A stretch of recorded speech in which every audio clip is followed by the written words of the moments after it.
এই দিন চলে গিয়েছিলাম মুক্তির মোড়, আর মুক্তির মোড় থেকে চলে গিয়েছিলাম একদমই পার্কের সামনে, মানে আমাদের নওগাঁ যে পার্ক আছে সেই পার্কের সামনে। আর এখানে ছিল মুক্তির মোড়ে, কারণ আপনারা জানেন এখন শীতকাল আসছে, আর এই শীতকালে কিন্তু প্রচুর পরিমাণে মুক্তির মোড়ে খাবারের আসর বসে। মানে এখানে আপনি যত কিছুই পাবেন না কেন, মানে সবই কিন্তু সুস্বাদু। আর এখানকার খাবারগুলো কিন্তু অনেক মজা। আর আমাদের নওগাঁ এলাকার মানুষেরা যে এত ভদ্র কি আর বলবো। সবাই কিন্তু আমরা রাত্রে বের হই, কেউ কিন্তু দিনে তেমন একটা বের হয় না। সারাদিন কিন্তু কাজের ব্যস্ত থাকলেও সন্ধ্যার পরে কিন্তু বের হতে খুবই ভালো লাগে। আর একদমই মানে আলোক ঝমকালো হচ্ছে শহর। আর এই শহরের মধ্যে আমার মনে হয় যে সন্ধ্যার পরে বের হতেই বেশি ভালো লাগে। তো আজকে চলে গিয়েছিলাম মুক্তির মোড়, সেখানে হালকা পাতলা কিছু খাবার খেয়ে চলে আসছিলাম আবার একদম পার্কের সামনে। মানে নওগাঁ পার্কের সামনে এসেও দেখি প্রচুর পরিমাণে খাবারের আইটেমগুলো বসেছিল। তো খাবারের আইটেমের মধ্যে সবচাইতে নাকি শুনেছিলাম যে এখানকার চিপস মাখা নাকি অনেক মজা। তো চিন্তা করলাম বাচ্চার জন্য এখান থেকে চিপস মাখা নিব। আর এখানে কিন্তু অনেক রকমের কেকের আসলে আসর বসেছিল, বলতে গেলে অনেক রকমের কেক বিক্রি হচ্ছিল, একদম হোমমেড কেক। আর এই কেকগুলো খেতে কিন্তু ভীষণ মজা ছিল। সাথে কিন্তু এখানে অনেক রকমের চিপস, তারপরে হচ্ছে মানে চিকেন ফ্রাই, মেলা রকমের হচ্ছে খাবারটা ভাজা হচ্ছিল। যতক্ষণে আমি গিয়েছিলাম প্রায় ততক্ষণে শেষ হয়ে গিয়েছিল, কারণ আমি যখন মুক্তির মোড় ছিলাম সেখানেই কিন্তু অনেকটা টাইম চলে গিয়েছিল। আর মেয়েদের এই উদ্যোগগুলো দেখে কিন্তু খুবই ভালো লাগলো, কারণ মেয়েরা কিন্তু সব দিকেই পিছিয়ে আছে, কিন্তু এখনকার যুগে কিন্তু আর কেউ পিছিয়ে নেই। তো চিন্তা করলাম যে এই কাজগুলো কিন্তু মেয়েরা উদ্যোগ করে নিয়ে কিন্তু অনেক ভালো কাজ করেছে। এখানে কিন্তু অনেক রকমের খাবার পাওয়া যায়। তাই আমি যতক্ষণে এসেছিলাম প্রায় শেষ হয়ে গিয়েছিল, তারপরে চলে আসছিলাম একদম এই যে চিপস মাখার কাছে। আর এই চিপস মাখা কিন্তু অনেক মজা ছিল আর টেস্টে ছিল। কীভাবে চিপস মাখায় ভাইয়াটা আসলে কিন্তু আমার দেখেও ভালো লেগেছিল। আর আমি টেস্ট করেছিলাম যখন, বা ছেলেকে যখন দিয়েছিলাম তখন কিন্তু অনেকটাই খুবই সুস্বাদু ছিল।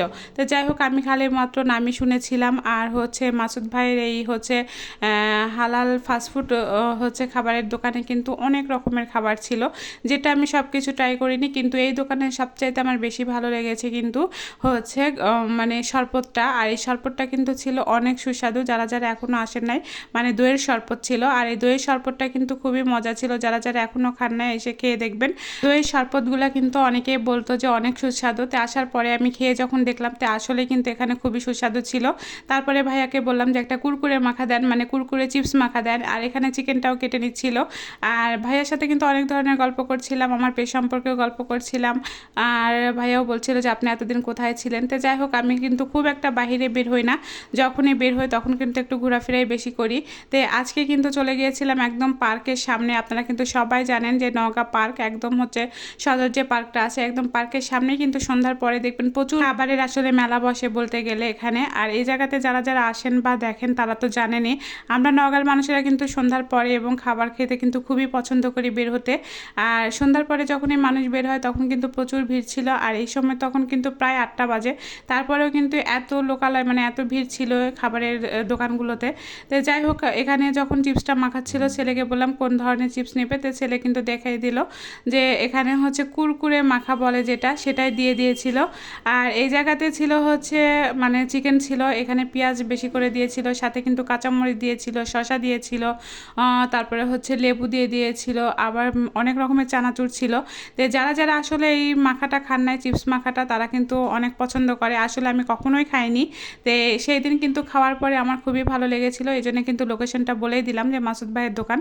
আর যাদের যাদের ভালো লাগবে অবশ্যই কিন্তু এসে খেয়ে যাবেন। তো এই দোকানে কিন্তু আমি বললাম ওই যে শরবতটা, দইয়ের শরবত আর হচ্ছে এই চিপস মাখাটা কিন্তু অনেক মজা। আরও বিভিন্ন ধরনের যারা খাবারে খেতে চান তারা কিন্তু এখানে আসতে পারেন এবং এসে এখানে ট্রাই করতে পারেন।